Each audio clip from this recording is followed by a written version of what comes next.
来看真侪研究证实讲，社群媒体影响到青少年的身心健康哦。经营 IG 的 Meta 公司昨就宣布讲，被针对18岁以下用户文书无要设公开，卖来限制暴力，佮进行宣传等敏感的内容，卖以愈严格的审核机制来预防青少年设口罩的时乌白报年纪。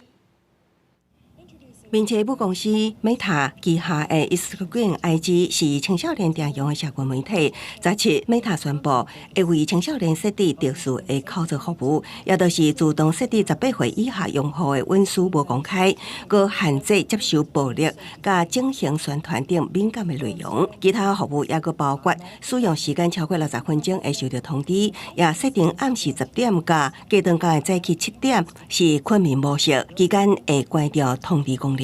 那16岁以下用户是需要父母也是监护人的同意，才会当改设定。Meta 指出，为了预防青少年建立口罩的时虚报年纪，将设置更加严格的审核机制。专家讲，这寡措施立意良善，但过敢会当落实有待考验。The issue with that is that they can simply bypass the notification if they want to. TikTok has done something similar and it really doesn't work. Meta introduced a lot of parental supervision tools, but in the past, parents have not used these tools at all, so it's unclear if they will this time. 这几年社群媒体互批评欠保护青少年用户的措施，遭到教育甲家长团体控告，政府也立法管理施压。Meta 表示，包括美国、英国、加拿大甲澳洲，为18开始，18岁以下 IG 新建用户会设置青少年特殊口罩，已经是使用的人口罩会伫60天之内进行转换。第二对进前扩大到欧盟地区。